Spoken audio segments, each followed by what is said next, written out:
Bonjour YouTube, c'est un plaisir de vous retrouver aujourd'hui et aujourd'hui je vous parle de Jujutsu.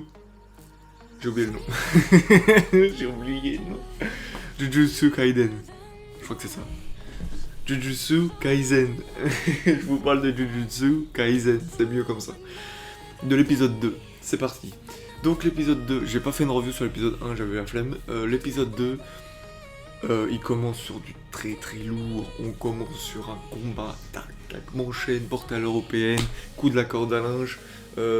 Est-ce que tu veux du pouvoir supernaturel, un peu démoniaque, un peu démesuré? Je t'en donne. C'était super cool. Le mentor de l'élève, il est badass. Le personnage principal en maîtrisant le héros, en le laissant passer, badass. C'était fluide, c'était beau. Voilà, franchement, une intro comme on aime, une animation à envier au webtoon, comme on dit. Cette première partie était vraiment bien. Ensuite, dans l'épisode de tête que je me souvienne, on revient à la scène qu'on avait au tout début de l'épisode 1 où t'es condamné à mort, mais pourquoi t'es condamné à mort? Finalement, t'as le choix. Je trouve que le dilemme est un dilemme différent des animés qu'on a d'habitude. Soit tu fais ça, ou soit tu meurs. Là maintenant c'est soit tu meurs plus tard. Que je trouve plutôt original. L'idée est bonne, ça raconte quelque chose. Le fait qu'il doit avaler ses doigts, bah voilà, on a entre guillemets un shonen avec objectif, j'ai envie de dire. Je sais pas si on peut le catégoriser en tant que shonen, mais c'est un truc qui ressemble dans le sens où il a un objectif, c'est d'avoir tout ça, et après on verra. Et je trouve que aussi c'est pas assez fait dans les animés, c'est que ils ont tous un objectif et après qu'on l'a réalisé, il est réalisé. Là on a un objectif à long, plus ou moins long terme, et après on verra. Il n'a pas de rêve particulier.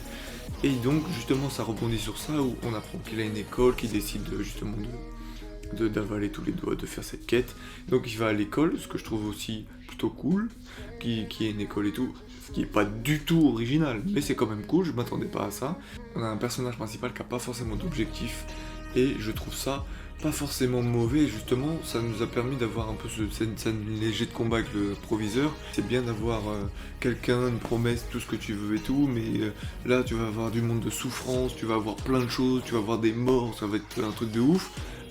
Tu vas en vouloir à ton grand-père à la fin parce que quand on meurt, on a des regrets, c'est sûr. Pourquoi tu veux vraiment, tu vois?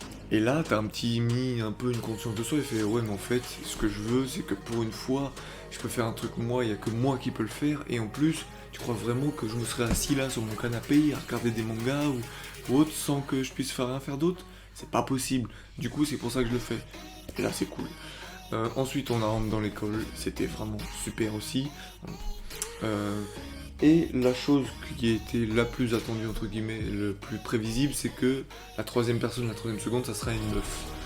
Donc, on va voir ce qui va se passer. On voit qu'il y a plusieurs pouvoirs qui se désignent. Il y a un mec qui peut mettre des marionnettes. Il y a le gars, le mentor, il a l'air super cheaté, on sait pas encore quoi. Et il y a aussi le premier mec qu'on a rencontré qui a ses petits kleps qui bouffent des trucs. Donc voilà, c'est quand même un épisode super cool. J'ai hâte de voir ce que ça va nous donner dans la suite. Dites-moi dans vos commentaires les théories pour ceux qui n'ont pas lu le manga ou qui savent pas du tout. Je vous dis à la prochaine, merci pour tout.